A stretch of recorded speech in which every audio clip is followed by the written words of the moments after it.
Hola chicos, esta noche te encuentras caminando lentamente por un sendero de tierra que parece no tener prisa en llevarte a ningún lado.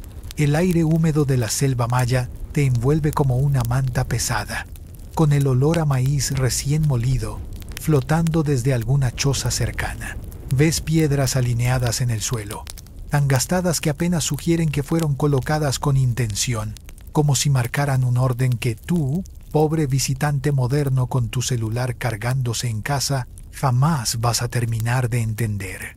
Aquí no hay notificaciones, no hay reloj digital, solo un tiempo antiguo que se mueve a su ritmo. Y si te tocara sobrevivir en medio de este calendario olvidado, probablemente no lo lograrías ni una semana.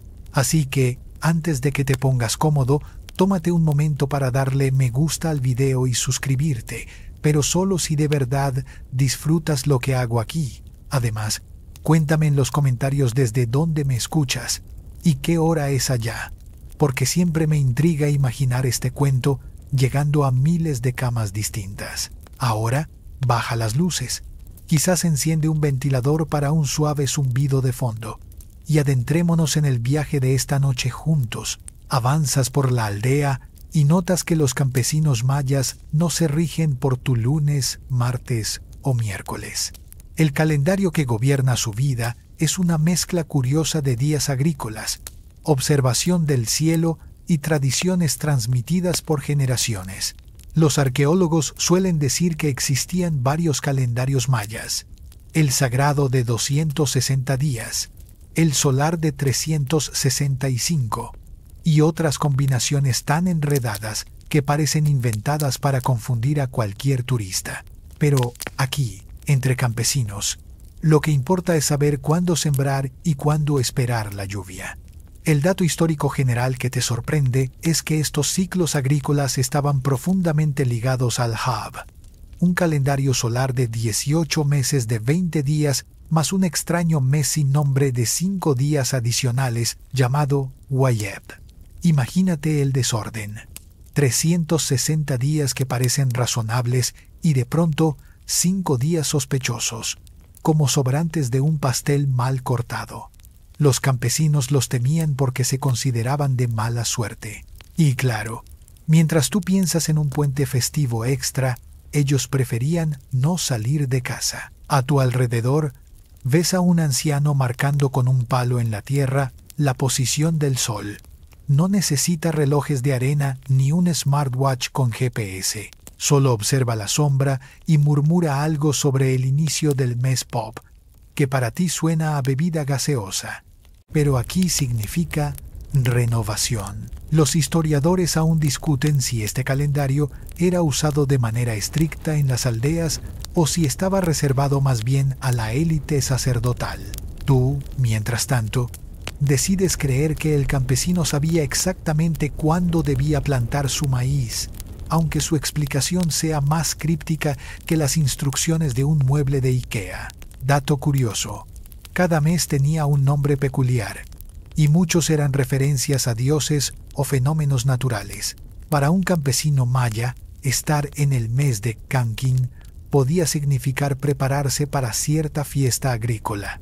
Para ti, suena como el nombre de una aplicación fallida de transporte compartido. Pero en serio, los nombres servían para marcar un tiempo que no era abstracto como el nuestro, sino íntimamente ligado al maíz, al cielo y al agua. Te detienes junto a una choza y escuchas a las mujeres moliendo maíz en el metate. El sonido rítmico, piedra contra piedra, parece el verdadero metrónomo del tiempo maya. Y es gracioso que, mientras la gente de la ciudad moderna mide su vida en notificaciones de calendario laboral, aquí la unidad mínima del tiempo es la tortilla que está a punto de inflarse en el comal. Un niño pasa corriendo, con un perro flaco siguiéndolo, y se ríe de ti porque aún no entiendes cómo ubicarte en su calendario. Es como si fueras el invitado despistado en una cena familiar, sonriendo y fingiendo que entiendes la broma interna. Tú miras las piedras otra vez, convencido de que en algún momento empezarán a parpadear como una pantalla de computadora para revelarte el secreto. Pero nada, solo piedras. El sol comienza a descender y notas cómo las sombras se alargan en un ángulo específico. El anciano vuelve a murmurar algo sobre Ix y las lluvias que llegarán. Te encoge los hombros y se ríe suavemente, como diciendo: tú nunca vas a entenderlo, pero tranquilo, estás invitado igual a la fiesta de la cosecha. En tu mente aparece la idea de que, tal vez, este calendario no era tanto para medir el tiempo como para darle sabor a la vida diaria. Una especie de playlist cósmica donde cada mes es una canción distinta. Algunos estudiosos creen que el calendario agrícola era flexible, adaptado a las lluvias y las cosechas más que a reglas estrictas. Otros, más obsesivos, piensan que hasta el campesino más humilde lo seguía con disciplina religiosa. Tú te balanceas entre esas dos opiniones, igual que te balanceas en la hamaca improvisada donde alguien te invita a descansar. Y ahí, columpiándote lentamente, te das cuenta de lo absurdo que es preocuparse por tu agenda moderna. Los mayas tenían varias capas de calendario, y tú apenas logras recordar si ayer lavaste los platos. En este mundo antiguo, la vida no está dividida en productividad y ocio. Solo existe el ciclo interminable de plantar, cosechar, celebrar y esperar. El viento mueve suavemente las palmas del techo, y por un instante casi crees que entiendes. El tiempo no es un tirano, es un círculo suave, una rueda que gira sin prisa. Tal vez, solo tal vez, tú también puedas dormir sin mirar la hora. Sigues caminando por la aldea, y pronto descubres que esos meses de nombres extraños tienen un peso que nunca imaginarías. Cada campesino maya sabe pronunciar Pop, Wo, Sip, Sots y una docena más con la misma naturalidad con la que tú pronuncias enero o febrero. Para ti, suenan a contraseñas imposibles de recordar, como esas que te exige tu banco con mayúsculas, símbolos y números.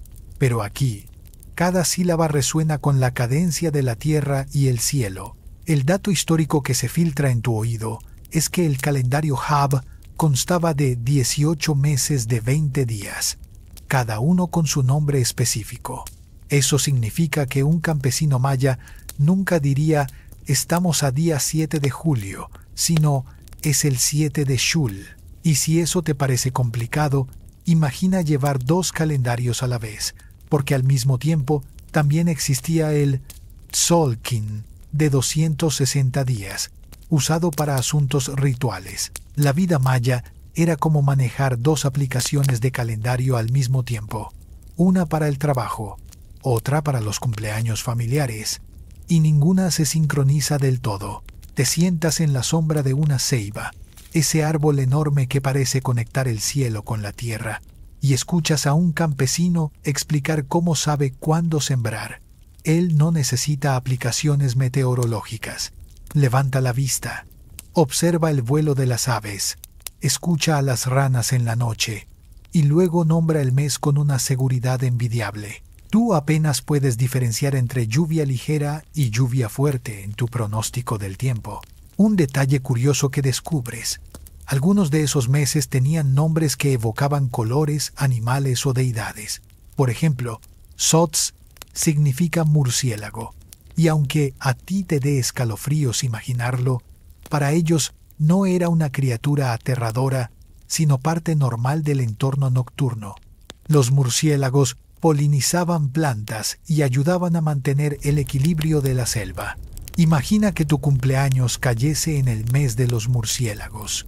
Sería como nacer en el mes del Wi-Fi en nuestra época. Vital, pero un poco extraño de celebrar. Los historiadores aún discuten si los campesinos realmente conocían todos los nombres de los meses o si, en la práctica, solo entendían las marcas de siembra y cosecha sin importarles el título oficial. Quizás los nombres eran parte de un lenguaje sacerdotal, mientras que la gente común seguía el sol y la lluvia a su manera. Tú, Mientras escuchas la explicación interminable de un anciano sobre el mes de Yaxkin, Nuevo Sol, asientes con una sonrisa cansada como quien finge entender un manual de microondas. A tu alrededor, la vida parece sincronizarse con este calendario peculiar. Los niños aprenden desde pequeños a cantar la secuencia de meses como si fuera una canción de cuna. La repetición rítmica de esos nombres se te clava en la cabeza, como esa melodía pegajosa que no puedes sacar de tu mente. Y poco a poco te vas dando cuenta de que su extrañeza no es tal. Es tu percepción la que está moldeada por un calendario distinto. Mientras avanzas, llegas a un claro donde varias familias discuten sobre cuándo comenzar la próxima siembra de maíz. No es un debate improvisado. La fecha debe coincidir con el mes correcto. Te sorprende la seriedad con la que discuten, como si estuvieran planeando una boda real. Tú solo escuchas y piensas en lo curioso que resulta que su preocupación no es sí sembrar, sino exactamente cuándo. De pronto, un campesino se ríe suavemente y te señala que este calendario también dicta algunos rituales menores. ¿Cuándo es apropiado bendecir las semillas? ¿Cuándo limpiar el canal de riego? ¿Cuándo ofrecer cacao a los dioses? Para ti, cada actividad parece parte de la rutina agrícola. Para ellos, es parte de un tejido cósmico. Y el calendario lo sostiene todo, como un guión invisible que da sentido a cada gesto. Te das cuenta de algo casi irónico. Mientras los mayas miraban el cielo para alinear sus días, tú pasas tus horas mirando una pantalla brillante. Ellos calculaban los movimientos de Venus, y tú calculas si tienes tiempo de pasar por el supermercado. El sol cae a plomo y las sombras se acortan, como si el propio calendario avanzara ante tus ojos. El calor es sofocante, y empiezas a entender por qué esos nombres de meses tenían tanto sentido. El mes de Kankin, por ejemplo, asociado con la tierra amarilla, coincide con cambios en la estación seca. Para ti es solo un nombre extraño. Para ellos es una advertencia práctica. Un niño pasa y te entrega una mazorca. Sonríes y piensas que quizá la forma más sencilla de entender su calendario es aceptar que todo gira en torno a esto: el maíz. No hay discusiones de productividad. No hay juntas de Zoom. Solo maíz y tiempo. Y mientras masticas los granos dulces y jugosos, comprendes que lo que para ti suena como una sopa de letras complicada, para ellos es la receta precisa de la vida.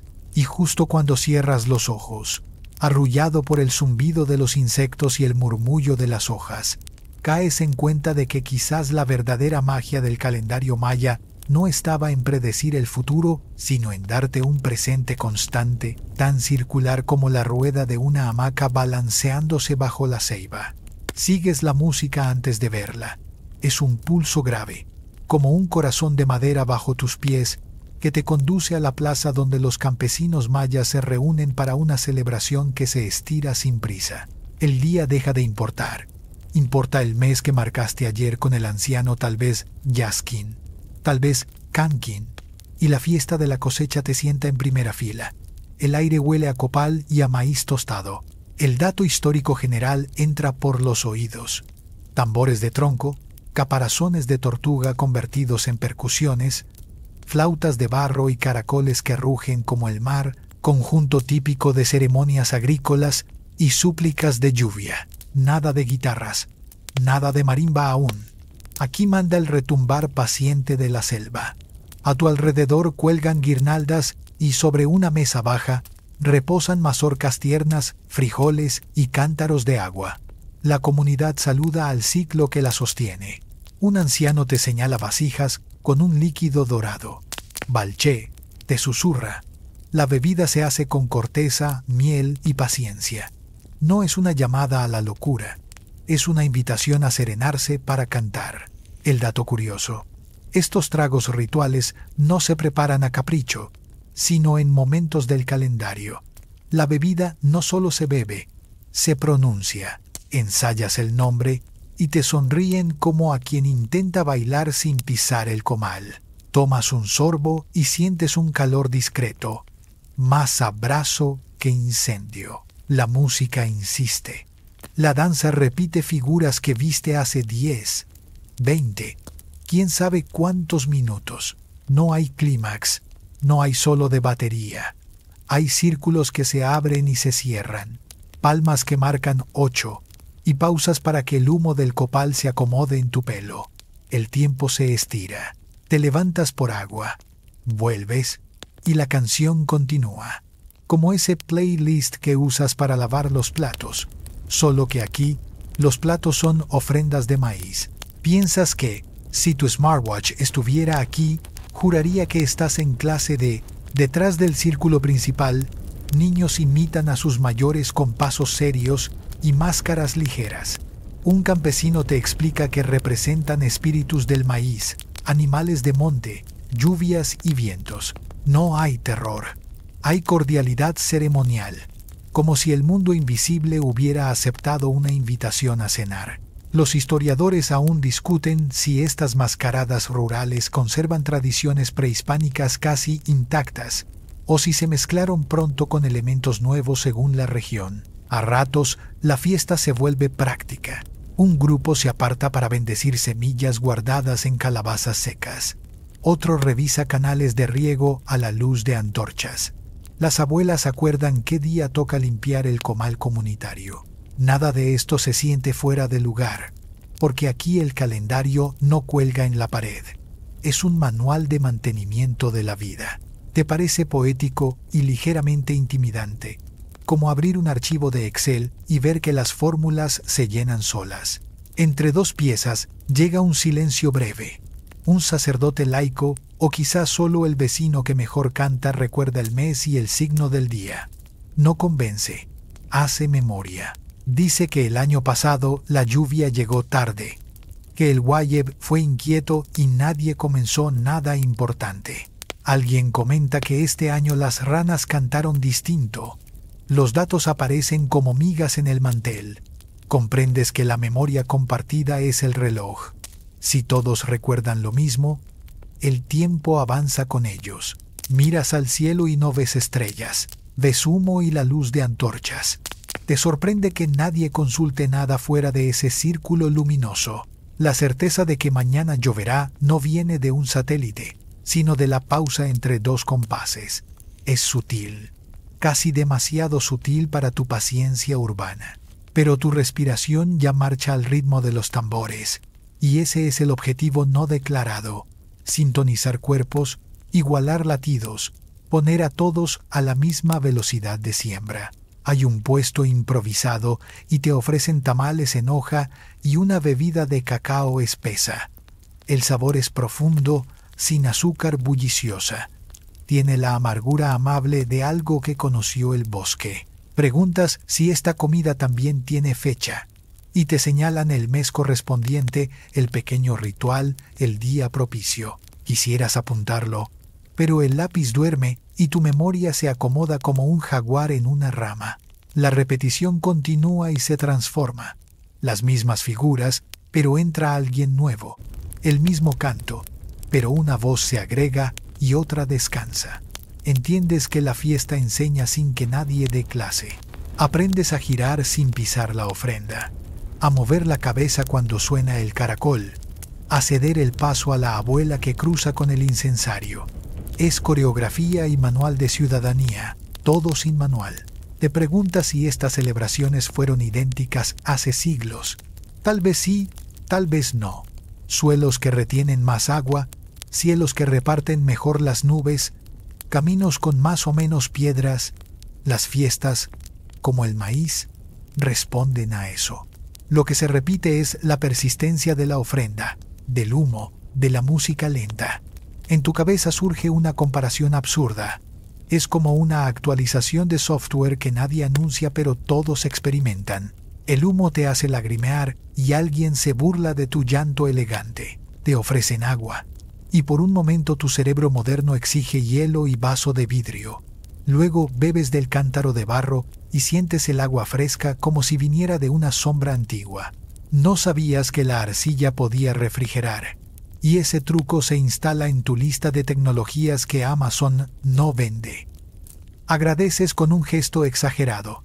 La abuela responde con un ándale, que te devuelve a la humildad. Vuelve el tuncul y aparece una procesión lenta. Llevan mazorcas, calabazas, frijoles, como trofeos humildes. No hay medallas brillantes ni cintas doradas. La victoria es que el grano madure y el granero se llene. Alguien entrega un puñado de semillas al anciano que te adoptó como pupilo. Él las guarda, les sopla, las nombra. Las palabras suaves parecen asegurar el futuro contra el olvido. Y como la noche no tiene prisa, te acomodas cerca del fuego. Intentas imitar un paso y te pisan el pie. Te disculpas en 3 idiomas. Alguien te guiña y la rueda te absorbe sin exigir perfección. El calendario no está en ninguna parte específica. Te dices, está distribuido entre los cuerpos, como esas aplicaciones que funcionan en modo avión. Si cierras los ojos, la música sigue, la fiesta continúa y el mundo, por fin, no te empuja, te acuna. Amaneces con el eco del tuncul todavía vibrando y descubres que aquí el humor es herramienta agrícola. Caminas por patios de tierra donde gallinas corretean entre calabazas y piedras marcadas. La abuela te dice que si la gallina más vieja cacarea antes de que el sol asome, las semillas están despiertas y hoy conviene remojarlas.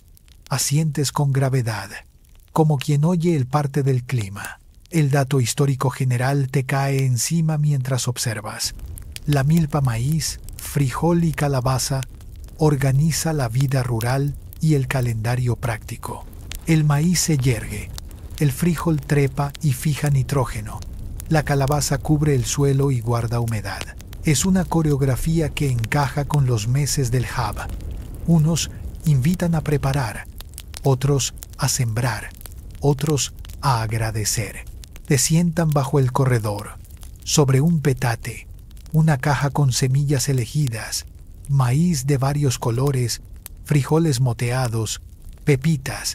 La abuela murmura nombres en maya y sopla con cuidado, como sacando el polvo del tiempo. Dato curioso. Antes de repartir las semillas, unta algunas con una gotita de miel de abejas sin aguijón Shunan Cab criadas en troncos. Para endulzarles el camino, dice, te ríes. Si a ti te endulzaran el lunes con miel, quizá también germinarías más rápido. Primer chiste. Propones en voz baja un programa de miel corporativa. Una gallina se trepa al umbral, sacude las plumas y mira fijo el comal apagado. Señal de calentar el barro. Comenta el anciano que ayer te enseñó a mirar sombras. Calentar hoy evita que mañana amanezca con humedad floja. El término te suena a notificación de app de yoga, pero te explican que el comal tibio ayuda a secar el grano remojado. Segundo chiste. Decides que esta gallina es jefa de operaciones y merece un sombrerito. En el suelo, un niño trazó una línea con carbón para marcar el crecimiento del sol. Cada vez que la repasa, otra gallina la borra de un picotazo. Mira, el tiempo no quiere quedarse quieto, te dicen. Entre risas, aparece un borde solemne.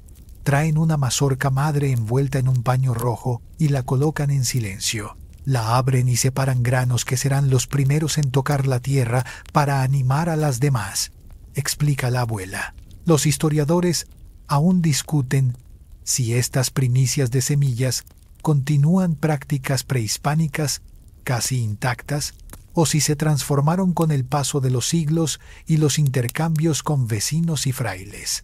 Te toca cargar una calabaza hueca con agua perfumada de hojas.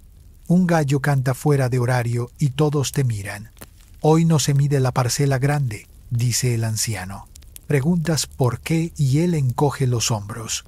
El gallo no sabe tzolk'in, pero a veces avisa. Te ríes y, sin proponértelo, reduces el paso, como si bajaras la velocidad de reproducción de un video. Te muestran un truco. Antes de sembrar, algunos ponen 3 semillas bajo una piedra plana por una noche. Si amanecen hinchadas, el suelo está conversador. Si siguen duras, esperan. calientan el comal o prueban otra parcela. Recuerdas el balché de anoche y decides que aquí todo conversa. El barro, las semillas, las gallinas, el humo del copal. En la cocina, una joven echa tortillas y marca una con un punto de achiote. Esa va a la puerta para el camino de las semillas. Te parece poético hasta que revelan su utilidad. Si la tortilla marcada se quiebra pronto, tierra seca. Si se dobla sin romperse, buena humedad. No hacían falta sensores, bastaba el comal. Los niños te preguntan si en tu pueblo las semillas también se asustan durante el Wayeb, esos 5 días inquietos al final del hub. Respondes que allá lo que se asusta es el Wi-Fi. Ríen. Luego guardan herramientas para no tentar a la mala sombra. No es pánico, es protocolo. Pocas tareas mayores, más reparar sogas, más barrer. ¿Te parece una excelente política de oficina? Otra mini lección. Hay días mejores para pedir prestado y otros para devolver. Hoy se devuelve el maíz, dice la abuela, porque el viento trae memoria. Si el viento trae memoria, quizá la comunidad entera mantiene contabilidad en el aire. Tú, devoto de las hojas de cálculo, admiras la auditoría del rumor ordenado. Al mediodía, el patio es teatro de sombras cortas. La abuela pone un cuenco con semillas sobre el comal apenas tibio. Para que se espabilen, explica. Huele a grano tostado y paciencia. Piensas en tu café y te ríes. Las semillas también tienen su espresso. Tercer chiste. Sueñas con una cafetería para plantas latte de lluvia, hasta que la abuela te frena con una ceja que apaga startups.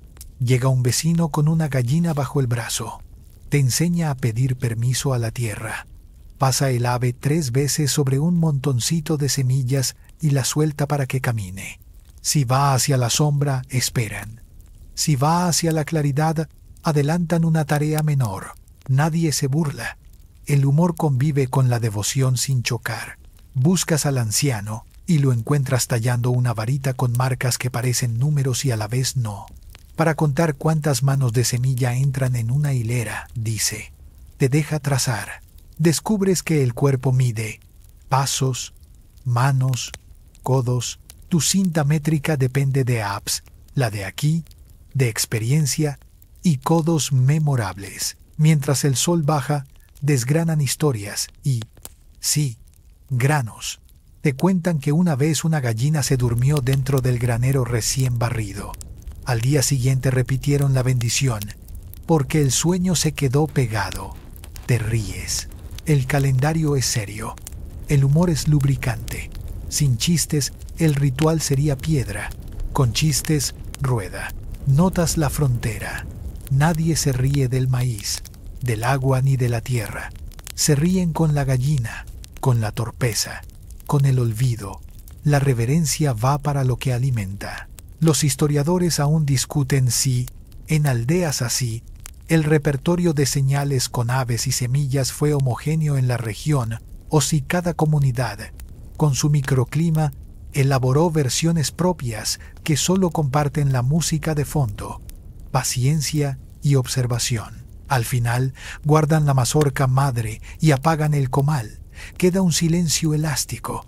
Miras las marcas que la gallina no alcanzó a borrar y te sorprende la ligereza. Mañana seguirán con la misma mezcla de broma y ritual, cálculo y canción. Te levantas con la certeza discreta de que has aprendido algo que no cabe en una app. Escuchar lo que el maíz dice cuando nadie habla. Quizá fue la miel, quizá fue la risa.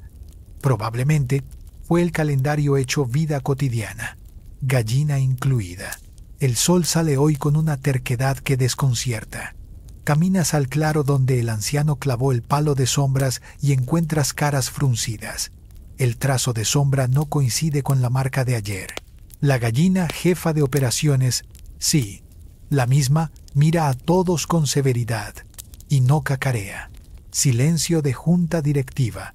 El cielo luce limpio, pero el sol se comporta como si tuviera su propio calendario, uno que no leyó los apuntes del hub. La gente habla en voz baja. Se suponía que la sombra debía tocar la piedra plana, y no la tocó. Entonces, ¿qué se hace cuando el cielo no coopera? Te muestran un cuenco de agua oscuro como obsidiana líquida. Para ver al Señor sin quemarse los ojos, dice la abuela, y lo coloca junto al palo. Te inclinas y, en el reflejo, el disco del sol se desliza muy despacio. Un pestañeo, una ola mínima, y ya no estás seguro de haber visto lo que creías ver. Dato curioso. Aquí, cuando el sol está directamente sobre tu cabeza, al mediodía no proyectas sombra. Los niños lo celebran saltando y mirando sus pies desaparecer. Te ríes. Es el único momento del año en que nadie puede culparte por llegar tarde a tu sombra. Primer chiste. Anuncias que vas a abrir una app de sombra compartida para días difíciles. El dato histórico general cae como una ficha. En estas tierras tropicales, el sol pasa 2 veces por el cenit a lo largo del año. Ese mediodía sin sombra es un hito natural que ayuda a regular labores de siembra y limpieza de canales.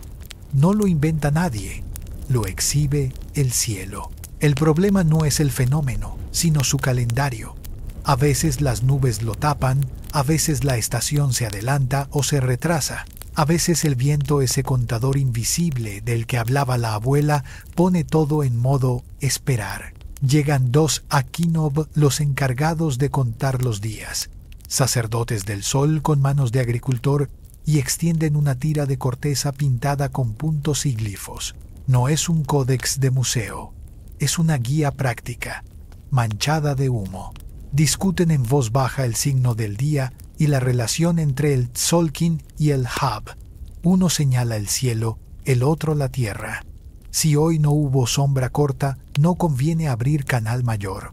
Alguien protesta. El maíz ya pide agua. La plaza se vuelve una asamblea sin gabel ni micrófono. Solo manos que dibujan el arco del sol y dedos que señalan la corriente del arroyo. El anciano que te adoptó resopla y trae otra herramienta, una hilera de piedras que marca el solsticio. Si el cenit falla por nube, el solsticio no miente, dice. Coloca una vara pequeña en cada piedra y mira cómo caen las sombras, igual a como anoche mediste la paciencia del Balché. Los historiadores aún discuten si los campesinos ajustaban el calendario con intercalaciones suaves o si dejaban que el Hab corriera un poco y compensaban con observación y ritual flexible. Aquí nadie lo llama ajuste. Aquí lo llaman escuchar. Mientras tanto, tú calculas mentalmente lo que harías. Abrirías tu teléfono, buscarías pronóstico extendido, quizá una gráfica, pero el teléfono duerme y en su lugar aparecen señales más antiguas. Del borde del monte llega el murmullo de los insectos. No suenan como ayer. Un niño dice que las ranas cambiaron de tono. Un vecino recuerda un año en que el cenit se nubló. Sembraron con 2 días de retraso y la milpa, testaruda, igual creció. Porque el suelo estaba conversador. Repite la frase que ya te sabes. Asientes con la solemnidad de quien hace clic en aceptar términos y condiciones sin leerlos. Vuelves a mirar el palo de sombras. El sol sube un poco más y, por un instante, la sombra apenas muerde la piedra, como queriendo saludar sin comprometerse. Los Akinov se miran. Es suficiente para mover una tarea menor. Deciden limpiar el canal secundario y bendecir semillas, pero posponer la apertura del canal grande. Te suena a estrategia de riesgo repartido, de esas que te cuentan en un curso de finanzas rurales. Segundo chiste. Pregunta si en Guayeb también posponen lavar los platos. La abuela contesta que Guayeb es ideal para lavar todo, menos la conciencia. Sale a cuento el tema incómodo. ¿Qué pasa si la lluvia no llega? Te señalan un conjunto de instrumentos guardados. El caracol, las flautas, el tuncul. No son botones mágicos, pero afinan la paciencia. La fiesta enseña a esperar juntos, te dicen, y entiendes que la música no se toca para convencer a las nubes, sino para convencer a la gente de no romperse mientras las nubes deciden. En lenguaje moderno, la orquesta es la gestión emocional del clima. Entre una decisión y otra, aparece el Wayeb como recordatorio. Esos 5 días finales, inquietos, cuando nadie empieza nada grande. Si el sol se hace el difícil en vísperas de Wayeb, ni modo, dice el anciano. Se arreglan techos, se cosen petates, se cuentan historias. Wayeb no es pánico, es mantenimiento. Para tu cerebro occidental significa periodo de actualización del sistema. Tercer chiste. Prometes poner a tu calendario electrónico un emoji de hamaca durante Wayeb.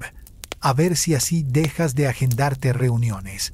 En la esquina de la plaza, una muchacha coloca un jarro invertido sobre la tierra y lo rodea de hojas. Te explica que, si amanece con sudor por dentro, la noche trajo humedad.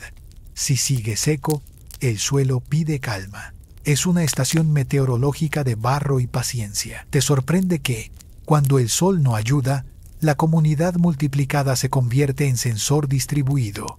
Cada casa mide un poco, cada oído escucha un poco, cada recuerdo alinea otro poco. Donde tú ves falla del sistema, ellos ven más manos al tablero. Los Akaino bajan el tono y deciden: hoy no se abre canal grande. Hoy se reparte semilla a medias, se regalan 3 puñados a la familia que va atrás con la milpa. Se turnan 2 días para vigilar las primeras hileras. Mañana, si la sombra da el salto esperado, avanzan. Y si no, el plan B no es vergüenza. Es prueba de que el calendario vive en el cuerpo, no solo en la piedra. Te das cuenta de que su discusión no es pelea. Es el mismo humor del patio, solo que embotellado en decisiones. Un niño te trae el cuenco de agua y lo vuelves espejo. Entre las nubes pequeñas, el sol parece pestañear. Piensas en tus ciudades. Tanta precisión, tanta hora exacta, y aún así pierdes el bus. Aquí, con señales suaves, la gente llega a acuerdos que sostienen a todos. Te llega un hilo de orgullo, como si hubieras resuelto una ecuación que en realidad resolvió la aldea por ti. Ya más tarde, cuando el calor baja, el anciano mueve el palo unos dedos y deja una nueva marca. No es trampa, es aprendizaje. La piedra registra la experiencia de hoy, para que el yo futuro, ese tú con menos sueño, recuerde que una nube puede retrasar una sombra y que eso no arruina el año. Solo reacomoda su música. Antes de irte, la gallina jefa de operaciones te concede un cacareo. Tomas eso como una aprobación de junta. El cielo se enciende de rojo tenue. No hubo apertura de canal grande, pero hay tortillas calientes, una jarra de cacao espeso y un rumor de risa que arrastra la preocupación y la deja al borde del patio colgada en una rama. Caminas de regreso con el paso ancho de quien no tiene prisa. El sol, finalmente, se esconde detrás del maizal y el palo de sombras queda dormido, como tú dentro de un rato, con la impresión de que el calendario verdadero es el que late en la gente cuando el cielo improvisa. Te apartas de la plaza cuando el calor cae y la aldea baja el volumen, y caminas hacia un conjunto de piedras altas que emergen del monte como costillas de un animal dormido. No hay guías, no hay letreros, solo la respiración de la selva y un rumor de hojas. Aquí, te dicen, la gente ya no vive, pero el calendario continúa, incrustado en los muros. Sientes que entras a un cuarto sin techo donde el tiempo se ventiló y quedó flotando, como ese humo de copal que ayer te perfumó el cabello. Miras una escalinata gastada, una plataforma con un hueco en la parte superior, y entiendes que algunos lugares no fueron casas ni templos en el sentido que traes en la maleta. Fueron herramientas para medir luz. Haces doble tap mental en una roca esperando zoom y sorpresa, la roca no coopera. Primer chiste. Te prometes inventar la app de ruina aumentada que solo vibra cuando debes quedarte quieto. Frente a ti, una estela con glifos mordidos por el tiempo parece sostener una conversación lateral con el sol poniente. No distingues las líneas, pero ves manos, perfil de rostros, números, puntos y barras, que cuentan días como cuentas semillas. El dato histórico general se acomoda en tu oído.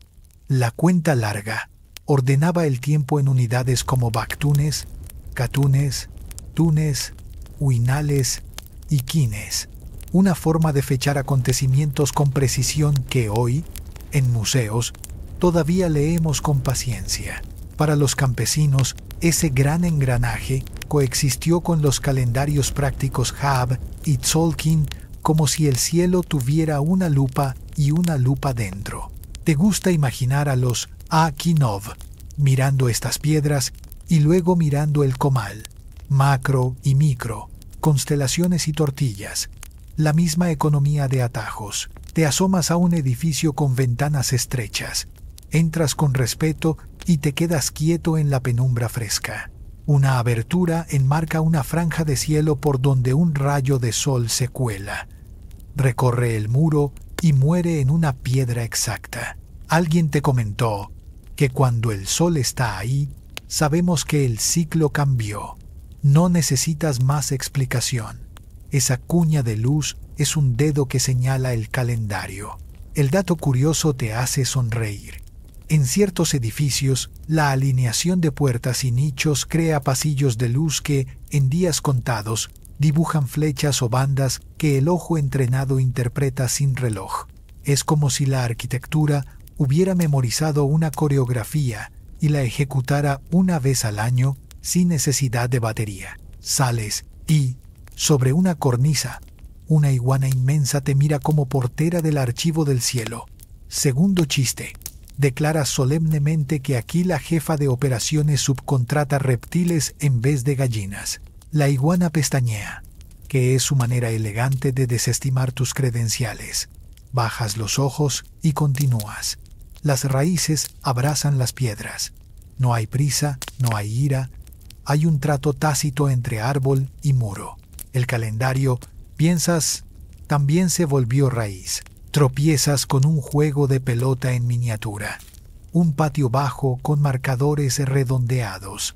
Te cuentan que algunos ciclos festivos pasaban por estos espacios, donde el rebote del caucho encontraba alguna relación discreta con el día, el mes, el signo. Los historiadores aún discuten si ciertas alineaciones de canchas, esquinas, escalinatas fueron diseñadas deliberadamente para coincidir con solsticios y equinoccios, o si la repetición de patrones funcionales generó coincidencias que luego recibieron lecturas rituales. Tú, diplomático, aceptas las dos opciones y, por si acaso, te detienes a escuchar si el viento hace poc contra la piedra. ¿Te parece oírlo o te lo inventas? Lo bueno de estos patios es que no te contradicen. Caminas bordeando una plataforma y un olor a miel antigua, improbable, te recuerda la Shunan Cab de la aldea. Te preguntas dónde guardaban aquí sus troncocine colmena las abejas sin aguijón, y si el balché que probaste anoche alguna vez reposó en vasijas como estas, ahora medio tapadas de tierra. Encuentras en una esquina fragmentos de cerámica con un dibujo apenas visible. Una línea ondulante sobre una banda de puntos. Podría ser agua, podría ser camino. Decides que es ambas cosas, porque en tu cabeza ya se mezcló el canal que no abrieron ayer con el río de luz que bajó por la ventana. El sol se inclina y la luz se vuelve oblicua. En una grada, una laja tiene tallado un ojo, o quizá es un círculo con pestañas de piedra. Lo interpretas como un guiño para quienes llegan tarde a la fiesta del cielo. Tercer chiste. Anotas mentalmente abrir una startup de siestas guiadas en ruinas, con un paquete premium que promete despertar justo cuando la luz te apunte la fecha. Sería tendencia, te dices, y ríes solo, porque nadie vino contigo a patrocinar tu creatividad emprendedora. Sigues avanzando y te topas con una fila de piedras pequeñas en línea recta. Podrían marcar el recorrido del sol naciente en un mes concreto o señalar la dirección de una ceiba que ya no está.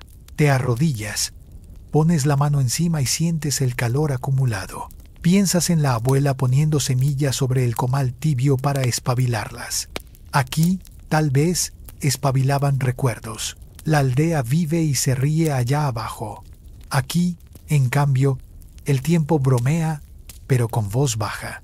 Recuerdas tu emoji de hamaca para Wayeb y te das cuenta de que esta terraza vive en un Wayeb constante. No empieza nada. Solo guarda, espera, mantiene. Te sientas en el último peldaño y vuelves al espejo de agua de hace un rato, ahora reemplazado por una sombra larga que se estira desde tus rodillas. Proyectas tu aplicación de sombra compartida. Usuario conectado, tú. Disponibilidad toda. Si la subieras a la nube, se negaría. Esta sombra prefiere ramas. Paseas la mirada por la vegetación y ves, de pronto, una abertura por la que antes no habías mirado. A través, una franja del horizonte se ilumina ligeramente distinta. Entiendes, sin ceremonias, que estas ruinas siguen trabajando. Los edificios no están muertos. Solo trabajan a un ritmo que tus métricas no contemplan. El monte canta con grillos y te parece oír voces. No son fantasmas. Son comparaciones nuevas naciendo. La tortilla marcada con achiote para predecir humedad. La gallina que decide el orden del día. El jarro que suda dentro si la noche trajo agua. Todo eso respira también en estas piedras. Te levantas y, con una palmada invisible, agradeces. Nadie responde.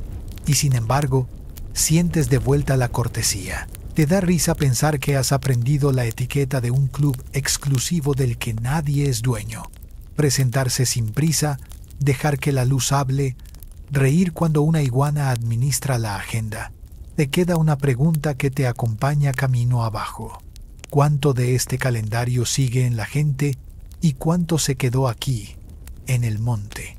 Los historiadores aún discuten si los rituales actuales en aldeas mayas son herencias directas, reconfiguraciones creativas o una mezcla que muda piel sin perder columna.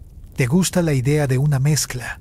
Como el balché, corteza, miel, agua, canción, y mientras atraviesas el borde de la aldea con el último rojo del día vibrando, te prometes que, si mañana el palo de sombras decide obedecer, lo celebrarás en silencio con una tortilla sin romperse y un latte de lluvia imaginario servido a las semillas que se espabilan. Llegas al patio como quien regresa de una biblioteca donde los libros se abren solo con luz.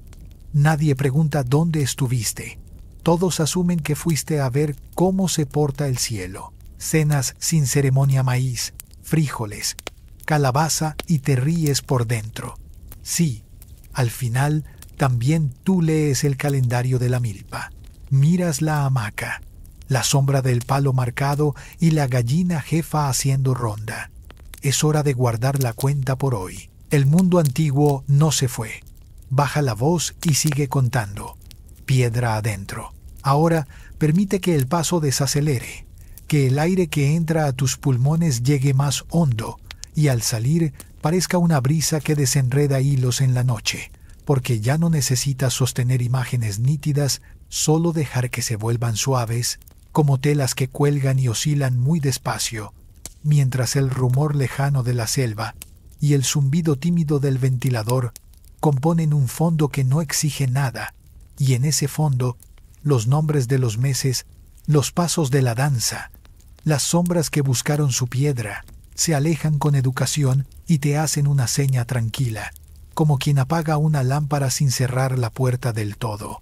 Te quedas con la sensación de un calendario que respira contigo y que, al hacerlo, te invita a soltar el día, a soltar incluso la idea de mañana, porque mañana vendrá igual de redondo, con su maíz que despierta, con su jarro que quizás sude por dentro, con la luz que encuentra su rendija y se posa donde corresponde, y tú podrás mirar ese gesto de la luz o, si el sueño lo prefiere, podrás dormir mientras la luz trabaja, porque no necesita testigos, solo presencia.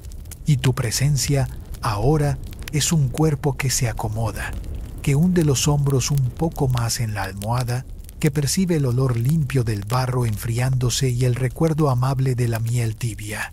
Y, en ese recuerdo, se acuna sin esfuerzo, tejiendo una hamaca invisible entre una piedra que hace memoria y una hoja que baja, y cada balanceo es más largo, más blando, más silencioso, hasta que las últimas notas, un caracol que no suena, una gallina satisfecha, una iguana que pestañea, se vuelven apenas puntos de luz, y los puntos, nada. Y en esa nada cómoda, amable, segura, puedes dormir.